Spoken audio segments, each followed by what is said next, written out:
The trend for workplace restructuring has really come from the combination of forces that businesses face today. And there are three principal challenges in Europe as we see it.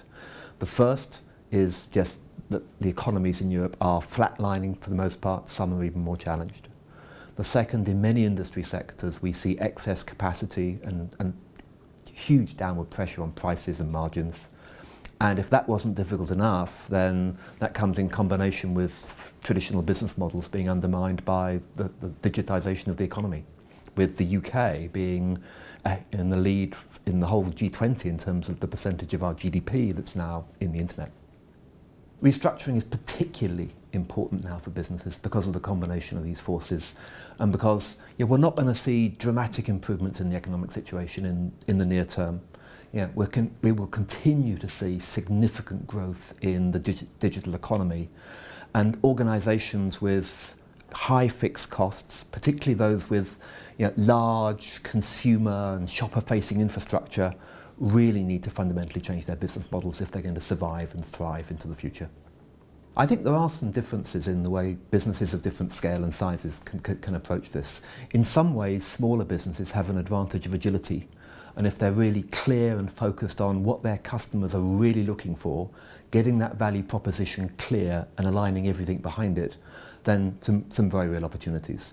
What's common though for both large businesses and smaller businesses is the need for clear, strong leadership.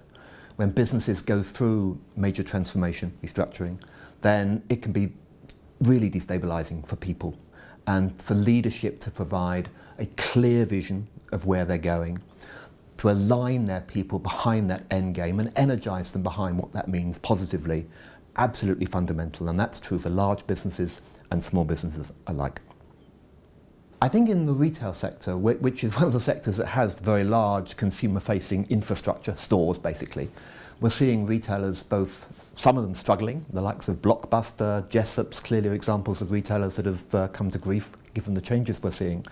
But we're even seeing the world's most advanced retailers, and we have some of those in the UK, starting to rethink what space really means, what they do in their stores, how they use that space, how they think about optimizing space across the store. So really quite profound rethinking of the whole role of the store in a wider digital environment. We're also seeing many businesses look at how they can become more agile given the pace of change we're seeing in the market. In fact, there are some good examples of businesses that have done that in the past. The aero engine sector, for example, changed its business model some years ago, and increasingly airlines no longer buy aero engines, they actually buy hours of flight time on the wing. What we're going to see, we believe, is other sectors starting to move to different business models that are much more closely aligned with the needs of their customers. So whether that means construction companies moving their business models to more charging by the ton of earth moved or whatever, there'll be many examples like that. The critical thing for leadership to get right here is to know when the time is right.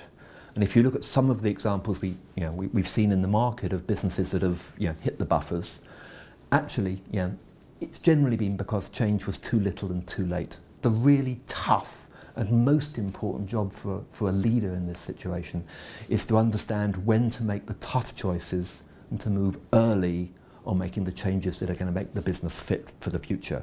And sometimes that will be a hard call because it may feel too early, but often it's not.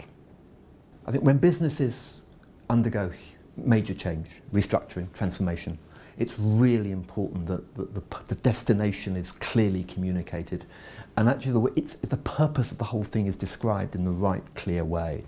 Restructuring tends to have some pretty scary connotations, but talk about transformation, talk about positive change, talk about opportunities for people, talk about the destination and as an exciting place to be going. All of those are absolutely key.